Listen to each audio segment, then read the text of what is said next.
Muito bem, meus amados irmãos em Cristo, a paz do Senhor Jesus. Aqui quem fala com vocês é o evangelista Hermano Campos, da Assembleia de Deus Montese, professor do CETADEM, do Seminário Teológico da Assembleia de Deus Montese. E a gente quer, antes de tudo, agradecer pela participação de você nos nossos vídeos aqui sobre a declaração de fé. De fato, a gente tem se esforçado, a gente tem se empenhado em trazer o melhor material possível, em trazer o melhor conhecimento possível da nossa parte. E a gente espera e deseja de todo o nosso coração que o esforço tenha valido a pena. Bom, nós vamos nessa abordagem de hoje, nós vamos trabalhar o capítulo de número 11 sobre a igreja. Vai começar aí na página 119 e nós vamos trazer para os amados uma explicação sobre o que é necessário minimamente compreender dentro dessa temática, tá? Sobre a igreja coloca assim: cremos, professamos e ensinamos que a igreja é a Assembleia Universal dos Santos de todos os lugares e de todas as épocas, cujos nomes estão escritos no céu. A Universal Assembleia, a Igreja dos Primogênitos, que estão escritos nos céus, e a Deus, o juiz de todos, e aos espíritos dos justos aperfeiçoados. A igreja foi fundada por nosso Senhor Jesus Cristo, é o fundamento da igreja, pois ele mesmo disse: sobre essa pedra edificarei a minha igreja, e as portas do inferno não prevalecerão contra ela. Essa pedra é o próprio Cristo. Ele é a pedra que foi rejeitada por vós, os edificadores, a qual foi posta por cabeça de esquina, tendo a doutrina dos apóstolos por fundamento, e Jesus uma principal pedra de esquina. Então, de fato, a igreja ela tem Cristo, o seu fundador, e os apóstolos, aliás, como fundamento, e os apóstolos como fundadores da fé cristã, ok? Embora esses termos meio que intercambiam, né? Porque você vai ler aqui nessa mesma declaração, dizendo que Jesus é a pedra principal e os apóstolos também são fundamentos. Mas, para propósitos didáticos, entenda isso agora. Cristo é o fundamento da igreja e os apóstolos, no dia de Pentecostes, são os fundadores da igreja cristã, como instituição humana, ok? Continuando, então, ela, a igreja, é a coluna e firmeza da verdade, é a comunidade do Senhor. Além da Assembleia Universal dos Crentes, em Jesus, o vocábulo igreja refere-se a um grupo de crentes em cada localidade geográfica. Essa intercambiação da palavra igreja, igrejas, ela é muito recorrente nas Escrituras. Ela é una, indivisível, um só corpo, um só espírito, uma só fé e um só batismo. A igreja envolve um mistério que não foi revelado no Antigo Testamento, mas que foi manifesto aos santos da nova aliança. Bom, o que é que a gente pode concluir da introdução da nossa declaração de fé? Muitas coisas importantes. Primeiro de tudo, a gente vai entender que o nosso credo, ele não defende a identificação da Igreja de Cristo com alguma instituição humana em específico. Essa é a primeira coisa que a gente precisa entender. Ou seja, não há uma identificação total, preste bem atenção no que eu vou dizer, não há uma identificação total entre a igreja invisível e qualquer igreja institucional que existir no mundo, ok? Em outras palavras, nós entendemos que nenhuma denominação, nenhuma placa de igreja, nenhuma instituição cristã no mundo pode bater a mão nos peitos e dizer que ela é exclusivamente a verdadeira igreja de Cristo, ou que é a única igreja que Cristo deixou, ou que é a igreja que verdadeiramente quem está lá vai para o céu, quem está lá vai subir às alturas, e os que não estão não poderão subir ao céu. Nós não defendemos isso. Muito embora isso vai parecer paradoxal, nós defendemos a catolicidade da igreja. Nós defendemos que a igreja ela é universal, mas não é só do Edir Macedo. Que ela é mundial, mas não é só do Valdomiro Santiago. E que ela é internacional, e não é só do R.R. Soares. Nós entendemos, e não é só católica, e é católica, mas não é a do bispo de Roma. Logo, a conclusão a que a gente chega é que quando falamos de igreja una, como diz aqui a declaração, não é? Vou até retomar aqui, que a igreja é una, indivisível, um só corpo, um só espírito, uma só fé e um só batismo. É a igreja invisível. Inclusive a declaração coloca que é um mistério não plenamente revelado no Antigo Testamento e que foi manifesto na Nova Aliança. Então nós entendemos que apenas a igreja invisível, a qual Deus conhece, a gente tem que lembrar do apóstolo Paulo, quando ele diz que Deus conhece os que são seus. Então, já fica muito claro para a gente que Deus conhece os que lhe pertencem, Deus conhece os que lhe seguem, os que lhe amam verdadeiramente. Logo, então, a gente chega à conclusão que esta é a verdadeira igreja. Nós não somos capazes de identificar em nenhuma instituição visível da Terra que lá é a verdadeira igreja de Cristo. Muito embora a verdadeira igreja de Cristo possa estar espalhada em todas elas. Porque aí nós estamos falando de pessoas que formam um corpo, inclusive a gente usa essa expressão, é o corpo místico de Cristo. Por que corpo místico? Porque ele não é visível a olho nu. Ele não é visível em que você possa apontar em que está ali a igreja, a verdadeira igreja de Cristo. E aí entra a pergunta que muita gente faz. Como identificar se uma denominação religiosa cristã ela está seguindo pelo menos uma doutrina apostólica, uma doutrina cristológica? Aí a gente tem que lembrar dos 5 solas da Reforma Protestante. Se essa igreja crê que a salvação é somente através da graça divina, se essa igreja crê que a salvação é somente pela fé em Cristo, se essa igreja crê que apenas a Bíblia é a regra de fé e prática e nada mais, se essa igreja crê que apenas em Cristo há salvação e não há outro mediador intercessor, e que essa igreja crê que a glória é devida somente a Deus e não a líderes religiosos, então esta igreja, muito certamente, ela está no caminho de pregar a verdadeira mensagem de Cristo. Isto é uma coisa. Outra coisa é dizer que a membresia dela vai morar no céu. Aí não temos como dizer. Aí apenas Deus sabe quem é. E nós não temos a arrogância, porque a única salvação que eu sei é da minha. Eu não sei nem se meus filhos vão para o céu ou para o inferno, embora eu alimente a esperança e crie eles para que eles sigam o caminho da verdade. Mas só quem sabe são eles mesmos, só quem sabe sou eu mesmo, só sei da minha salvação. Então é impossível determinar isso em qualquer igreja local, em qualquer instituição local. Mas nós acreditamos que a igreja, como corpo místico de Cristo, espalhado entre as milhares de denominações e placas de igreja no mundo todo, de pessoas que seguem essas doutrinas que eu acabei de dizer, esses 5 solas da reforma, que verdadeiramente seguem a Cristo e o honram como ele é digno de ser honrado, então essas pessoas, de fato, compõem de forma invisível a igreja de Cristo. Ok? Uma outra coisa importante aqui e a definição de igreja não se esgota nisso.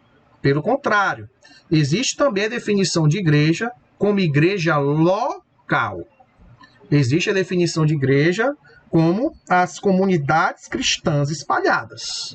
Então, a gente pode falar, por exemplo, que a paróquia aqui do Dias Macedo, de São Francisco de Assis, ela é uma igreja cristã? Ela é uma congregação cristã? Não deixa de ser. A gente pode dizer que um Salão do Reino das Testemunhas de Jeová é uma congregação institucionalmente cristã? É uma congregação institucionalmente cristã. Então, do ponto de vista formal, do ponto de vista institucional, também se chama de igreja. E mais adiante, igreja, isso já na Idade Média, a igreja passou a ser referida também ao templo. Ao templo.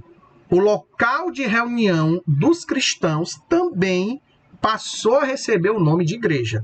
Só que a Bíblia, quando usa o nome igreja, a eclésia, não é? Eclésia, chamados para fora, o sucessivo grego da carral hebraica, carral é a comunidade de Deus, a igreja não necessariamente, no sentido formal, é a igreja no sentido invisível, ok?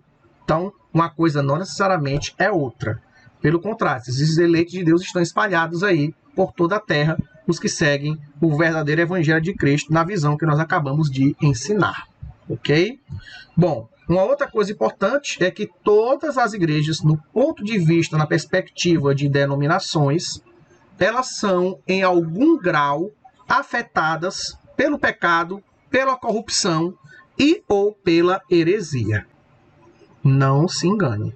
Todas as instituições religiosas cristãs do mundo, elas estão em algum grau tendo no seu seio o pecado, a corrupção e ou a heresia. Fala, irmão, isso mesmo. Ok? Por quê? Porque se eu disser que a igreja que não tem pecado, igreja que não tem corrupção, igreja que não tem heresia, que não tem pelo menos uma das três coisas, nem sempre tem as três, mas pelo menos uma dessas três coisas, se não tem, é uma igreja perfeita. E tem igreja perfeita no mundo? Tem. Porque se tiver igreja perfeita, eu não quero me congregar, porque se eu for, vou contaminar ela. Entenda que eu chamo igreja aqui instituição humana. Não é a igreja dos eleitos de Deus invisíveis, cujos nomes estão rolados nos céus, que essa é perfeita mesmo. Instituição humana. Não existe. Então, na nossa própria Assembleia de Deus Montese, pode eventualmente haver um escândalo. Pode eventualmente haver alguma pessoa no seio da igreja, e a nossa membresia são dezenas de milhares de membros, que possa pecar. E que tenha pecado. Ou não. Na sua denominação, você que não é da Assembleia de Deus Montese, aí, sei lá, da Tempo Central, da Presbiteriana, com certeza você conhece alguém que pecou e fez coisa até grave aí na sua congregação. Ok? Então, nenhuma igreja está isenta disso. Do pecado, ou seja, pessoas que têm a vida pecaminosa, dos adúlteros e tudo mais, da corrupção, ou seja, roubalheira, tráfico de influência e tudo mais, às vezes até assassinato, pastor que manda matar o outro por disputa de cargo. Acontece, aqui eu sou muito franco nos meus vídeos, eu não tenho nada a esconder de ninguém, então isso acontece também. E a heresia, que eu acho que dos três é o mais grave, porque para o pecado você tem disciplina, para a corrupção você tem exclusão da convenção ou coisa do tipo, agora para a heresia não tem jeito não, é Bíblia Sagrada e o povo não quer aceitar. Então, se tem heresia também. E a gente sabe que na nossa Assembleia de Deus, muitas heresias têm tentado se infiltrar. Eu acredito até que a Assembleia de Deus, como todas, a Assembleia de Deus do Brasil, tem conseguido resistir um pouco mais ao avanço de certas heresias, mas mesmo assim também vai aparecer gente pregando heresia no meio assembleiano. Por que não? E a gente vai ter que ter sabedoria para lidar com essas pessoas e não deixar que elas venham contaminar o rebanho. Então, tudo isso já mostra que as instituições humanas, elas são humanas. Nesse sentido, elas não são perfeitas, e nesse sentido, nenhuma delas pode representar a verdadeira igreja de Cristo individualmente. Tranquilo para todo mundo? Bom, vamos então para o ponto número 1, que diz o seguinte: nomes e títulos. A palavra igreja literalmente significa chamada para fora, usada para designar a assembleia ou ajuntamento dos cidadãos de uma localidade na antiguidade grega.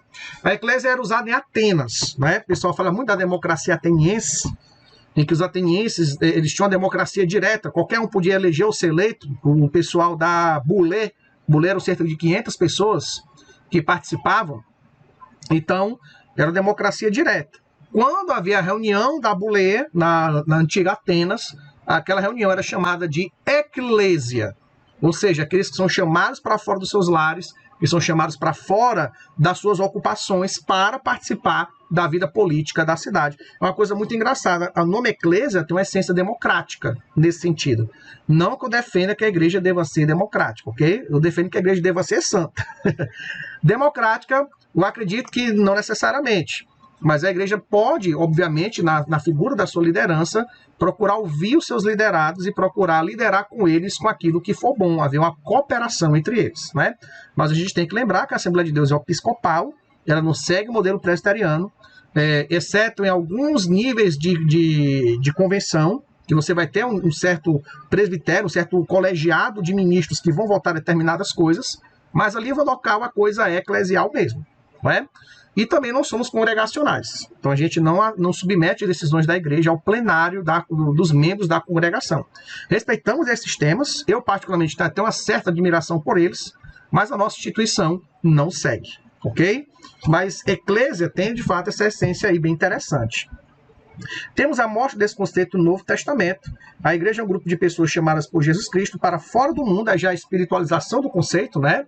Enquanto na Eclésia de Atenas as pessoas eram chamadas para fora dos seus lares para participar da política, na Igreja do Senhor as pessoas são chamadas para fora do mundo para pertencer a Jesus.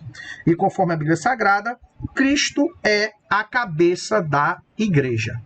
Por quê? Porque a igreja ela não é vista no sentido espiritual, a igreja não é uma organização, a igreja é um organismo.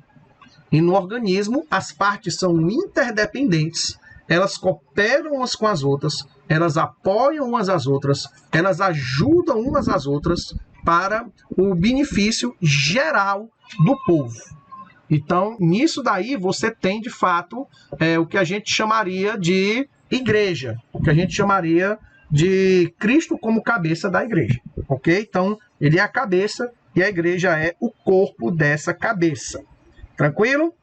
Além disso, a igreja ela tem várias figuras. Eu vou aqui falar só as 3 principais, que são a figura da igreja como corpo de Cristo, Cristo a cabeça, a igreja sendo o corpo. Então, o corpo atua, o corpo age, o corpo faz, mas é a cabeça que, de fato, vai gerenciar tudo isso. A noiva do Cordeiro, ou seja, Cristo vai desposar, vai ter uma relação íntima com essa igreja e vai com ela trazer todos os benefícios e bênçãos.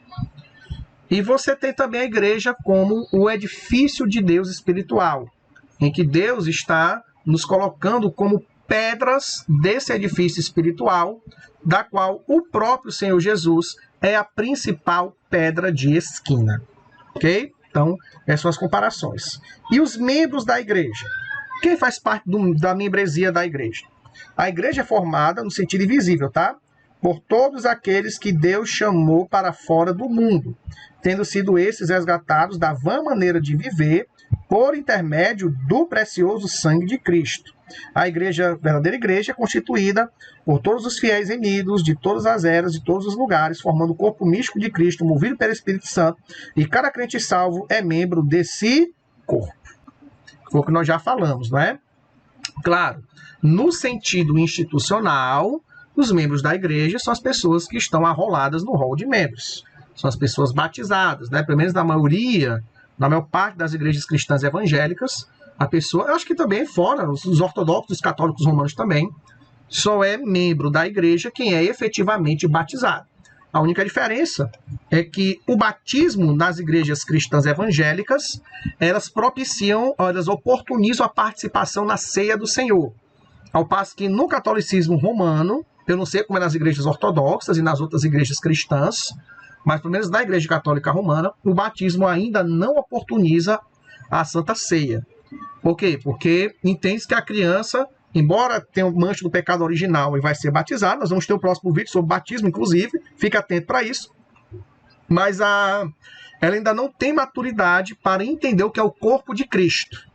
Então, portanto, ela vai passar por um segundo preparo, que é a catequese, e ao fim da catequese, aí sim ela vai poder participar do que eles chamam de Eucaristia, que nada mais é que a nossa Santa Ceia.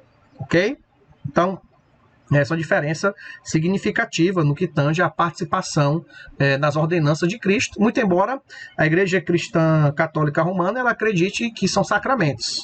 Então, no momento em que o padre consagra aquela hóstia, no momento que ele consagra aquele vinho, você tem uma bênção especial de Deus que é ministrada àquela igreja por intermédio daquele padre que foi consagrado também seguindo as ordenações da igreja. Nós não cremos nisso, nós cremos que a comunhão com Cristo ela é memorial e não ao pegar aqueles objetos de pão e de vinho, no caso do catolicismo romano, de hóstia e de vinho, você está pegando de fato o corpo de Cristo e se alimentando dele. Ok? Mas é interessante a gente observar que o rol de membros é isso, na igreja visível, tá certo? Uma outra coisa que ele coloca é na página 121, que a conversão de cada pessoa leva à comunhão com um grupo de crentes em Jesus. E aqui a gente tem o problema, vou debater isso de passagem, que é o problema dos desigrejados. Existe uma live da Associação dos Teólogos Evangélicos do Ceará que aborda esse fenômeno dos desigrejados. É um fenômeno muito sério, de pessoas que acreditam que não precisam de uma igreja institucional para se congregar, alegando vários argumentos, alguns até bem convincentes, como essa questão da corrupção, que existe hoje no nosso meio cristão, não é? Então, as pessoas, elas meio que acabam abandonando a ideia de pertencer, de participar a uma igreja cristã institucional. Porém, a grande verdade é que a institucionalidade da igreja está desde seus primeiros dias. Os apóstolos instituíram a igreja. Os apóstolos instituíram. Não era uma mera seita, não era um mero grupinho, era de fato uma instituição que tinha regras, que tinha ordenanças, que tinha práticas, que tinha liturgia, desde as suas primeiras décadas.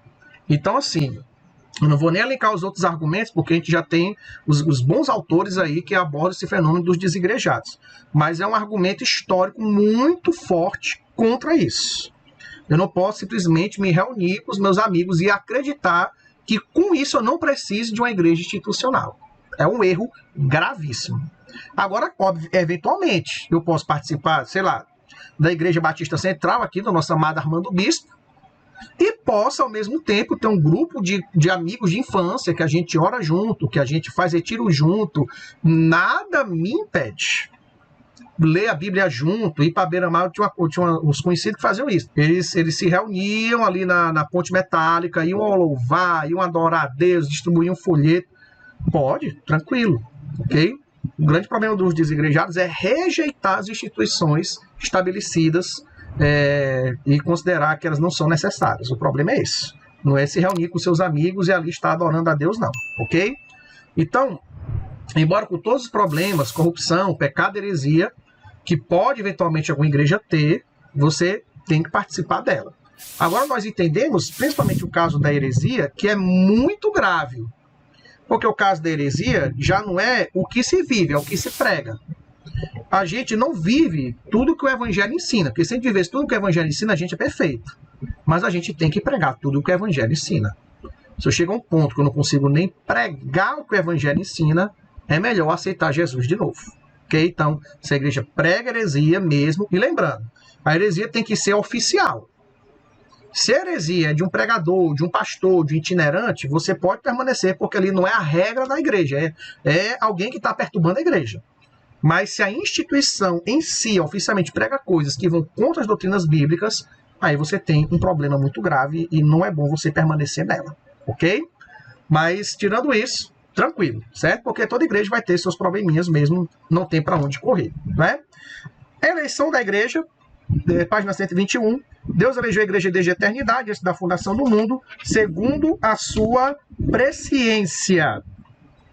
O Senhor estabeleceu o plano de salvação para a humanidade, da esperança de vida eterna, a qual Deus, que não pode mentir, prometeu antes dos tempos dos séculos, pois esta é a sua vontade. Assim como Deus não elegeu a nação já existente, mas preferiu criar uma nova a partir de Abraão, o Senhor Jesus Cristo criou um novo povo formado por judeus e gentios, o qual de ambos os povos fez um. Lembrando sempre que na nossa visão assembleana arminiana, a eleição ela pode ser considerada também de forma coletiva. Então Deus elegeu a igreja, Deus elegeu o grupo dos seus escolhidos, das pessoas que iam aceitar Jesus, das pessoas que iam fazer essa escolha positiva pela graça divina. Então a eleição desse caso é a eleição da igreja. É a eleição, de fato, como um todo. Uma eleição, podemos até dizer assim, coletivizada. É essa a visão que a gente tem. E que os planos para a Igreja do Senhor não são acidentes, ok? Não é algo que ocorreu de forma acidental, em que Deus, de alguma maneira, não prestou atenção, fez um plano A, o plano A não deu certo, aí Deus fez o plano B, que é a igreja. Não é assim, ok? Deus, ele tem a igreja como seu primeiro plano. Você vai observar, inclusive, o apóstolo Paulo dizendo que Deus elegeu sua igreja antes da fundação do mundo. Então fica difícil a gente acreditar que foi um acidente. Já havia no plano de Deus, sim, a existência da igreja do Senhor, em que todos aqueles que escolhem a Cristo estão nela, todos aqueles que rejeitam a Cristo já estão fora dela. Ok? Um outro ponto importante que é a eleição da igreja, já falamos, a igreja atuante e triunfante. A igreja atuante é aquela que ainda milita na terra, formada por todos os que seguem a Cristo, lutam contra a carne e o diabo, o pecado e a morte. Então a igreja é atuante. A igreja, ela sempre teve papel, e aqui até falando igreja institucional mesmo, as igrejas institucionais, elas sempre tiveram um papel atuante tremendo. A gente tem hoje, inclusive, tanto, por exemplo, a bancada católica, não é a bancada católica, perdão, é a bancada evangélica, como outros deputados que são até vinculados ao catolicismo romano, ou até a outras igrejas cristãs, que têm uma visão, por exemplo, anti-abortista, anti-pensamento de gênero, e por aí vai. Então a igreja ela é atuante. Agora, essa atuação eminentemente política não é para ser. Essa atuação é para ser eminentemente espiritual. Ela é para ser uma busca da presença do Senhor nosso Deus. É para ser uma luta contra o pecado, contra o mal, contra aquilo que o diabo tem feito para destruir as vidas das pessoas. É essa a prioridade que a igreja deve ter, ok? Claro que, eventualmente, vão ter debates políticos, ideológicos, isso faz parte, tanto do meio evangélico como do meio católico. Você vê na Rússia também, o pessoal critica muito a Rússia, do Putin, e esquece que a igreja ortodoxa russa tem uma grande prevalência nas influências do Vladimir Putin lá na Rússia. Eles têm uma prevalência muito grande. O Putin é muito propenso a ouvir os conselhos que os patriarcas e os grandes lá da igreja ortodoxa russa não. Assim como também os presidentes italianos escutam muito Papa e por aí vai. E como os presidentes brasileiros escutam a CNBB, a bancada evangélica. Então, assim, ok, isso pode acontecer. Mas a gente tem que entender que a atuação da igreja, sobretudo, é uma atuação espiritual. E quando a gente esquece espiritual para debater político, a gente está com problema, viu? A gente tem que rever as prioridades. E a igreja triunfante é constituída dos irmãos que já partiram desse mundo, tendo vencido a todos os seus inimigos e agora estão com o Senhor Jesus. Eles e nós pertencemos à mesma igreja. Esse é um ponto, meus amados, extraordinário. O texto do credo sempre insiste nisso. A igreja é composta por vivos e mortos. Ele lembra o grande Tertuliano de Cartago, que ele dizia: o sangue dos cristãos é a semente de novos cristãos. Tertuliano vem das grandes perseguições que ocorriam, não era perseguição generalizada do Império, mas em muitas regiões haviam perseguições locais contra os cristãos. E Tertuliano disse, é igual a fala de Edir Macedo um dia desses, quanto mais bate, mais cresce. Foi isso que Tertuliano quer dizer. Só que ele falou da forma poética, bonita, né? O sangue dos cristãos é a semente de novos cristãos. Mas é o que o Macedão também já disse, quanto mais bate, mais cresce. A igreja cristã ela é assim. E ela é composta por nós que estamos ainda vivos e é composta por aqueles que já se foram em Cristo. E escatologicamente falando, nós teremos o reencontro entre esses que estão com Cristo, descansando com Ele na glória, e nós que estamos aqui atuantes e vivos, adorando ao Senhor nosso Deus. Então nós somos um todo, nós e eles somos iguais. Nós estamos aqui, para pegar um exemplo bem prático da própria história assembleiana no Brasil, nós estamos aqui por causa de homens como José Teixeira Rego, pessoas como Paulo Leivas Macalão, pessoas como Gunnar Wingren, Daniel Berg, Severino Pedro da Silva, Antônio Gilberto, não é? No caso aqui nosso do Ceará, Antônio Rego Neto, as irmãs Anderson, mais adiante, o próprio pastor Osíris, pastor José Teixeira Rego Neto, pastor Basto, que está com o Senhor. Quer dizer, por causa desses homens e dessas mulheres, que aqui eu não mencionei, mas muitas mulheres de Deus abençoadas e fiéis, que a gente está aqui de pé, e muitas delas já morreram, mas elas estão no mesmo corpo de Cristo do que nós. Há uma conexão entre os vivos e os mortos. Isso, inclusive, é evidenciado nas catacumbas cristãs. O que eram as catacumbas cristãs? Eram igrejas e cemitérios ao mesmo tempo. Você estava ali no culto, adorando, e vendo nas paredes os seus irmãos em Cristo que morreram. Já pensou nisso? Mas espiritualmente é isso que está acontecendo. A gente está adorando a Deus, e aqueles irmãos que já se foram, de alguma maneira, o que eles ensinaram, o que eles nos falaram, está conosco também. Não é? Só que na antiga igreja cristã as coisas eram realmente mais literais, digamos assim. Era você adorando e vendo seu pastor que morreu ali, era você louvando aqui, ouvindo a palavra de Deus e vendo seu ex-pastor que faleceu, era assim que acontecia, né? Então essa conexão entre vivos e mortos, presente nas catacumbas cristãs, ela perpassa toda a história da igreja. Nós estamos conectados a eles. Por isso que diz o apóstolo, o escritor aos Hebreus, quando ele diz que nós, sem os heróis da fé, não seríamos aperfeiçoados. Não é? Então a gente tem uma interdependência. Ordenanças da igreja, eu não vou aqui aprofundar, porque o próximo tópico do credo é justamente sobre as ordenanças, ok? Batismo e ceia. Mas vou falar rapidamente que nós não acreditamos em sacramento, ok? Nós entendemos que sacramento é algo que transforma o rito no fim em si mesmo. Isso é muito perigoso. Então, se eu sou autorizado pela minha instituição e faço aquele rito vai funcionar. E acaba se tornando uma espécie de magia, querendo ou não. Eu faço aquele ato magicamente, independentemente do meu caráter, independentemente do meu compromisso com Deus ou com a palavra de Deus, aquele meu ato vai se tornar válido instantaneamente. E aquilo instantaneamente vai conceder uma bênção espiritual para o fiel, porque depende de mim que ministro. É muito complicado. Se a gente trouxesse para o meio cristão, nós vamos para o cristão evangélico, vai trazer muitas polêmicas, ok? Então nós preferimos usar a expressão ordenança, porque a ordenança vai dar a entender de algo que Cristo nos ordenou fazer, que nós estamos executando, ok? Mas eu não vou aprofundar isso. Para a gente finalizar a missão da igreja, entendemos que a função primordial da igreja é glorificar a Deus. Quer com mais, quer bebais, façais qualquer outra coisa, fazei tudo para a glória de Deus. Isso é feito por meio, o que a igreja costuma fazer? Por meio da adoração, que é o carro-chefe mesmo, é o principal, é adorar a Deus, louvar e glorificar o seu nome, é para isso que nós existimos, através da evangelização, propagando a mensagem de boas novas, através da edificação de seus membros, ou seja, através, como a gente está fazendo aqui nesse canal, instruindo, edificando, trazendo a palavra de bênção, a palavra de paz espiritual para a sua vida. Então, é ação social, é edificação dos seus membros, e o trabalho social, que a igreja tem se destacado ao longo dos séculos, trabalho educacional, trabalho filantrópico, trabalho nos hospitais e tudo mais, tudo isso tem a ver intimamente com a missão da igreja. Então, meus amados, você vai ver, inclusive, em Mateus 28, 19, falando sobre essa missão de fazer discípulos de todas as nações, Marcos 16, 15, falando de pregar o evangelho para toda criatura, Mateus 3, 38, dizendo que o campo é o mundo, e que por isso o Espírito Santo é o nosso paráclito, é aquele que está ao nosso lado, que está agindo em nós, por nós e dentro de nós, para fazer cumprir a missão da igreja do Senhor.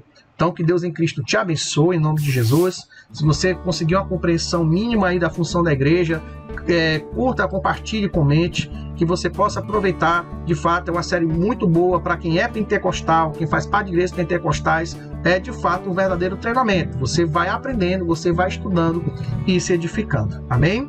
Então, que Deus em Cristo venha te abençoar, em nome de Jesus. Que Deus conceda da sua graça e da sua misericórdia. E até o nosso próximo encontro. Forte abraço.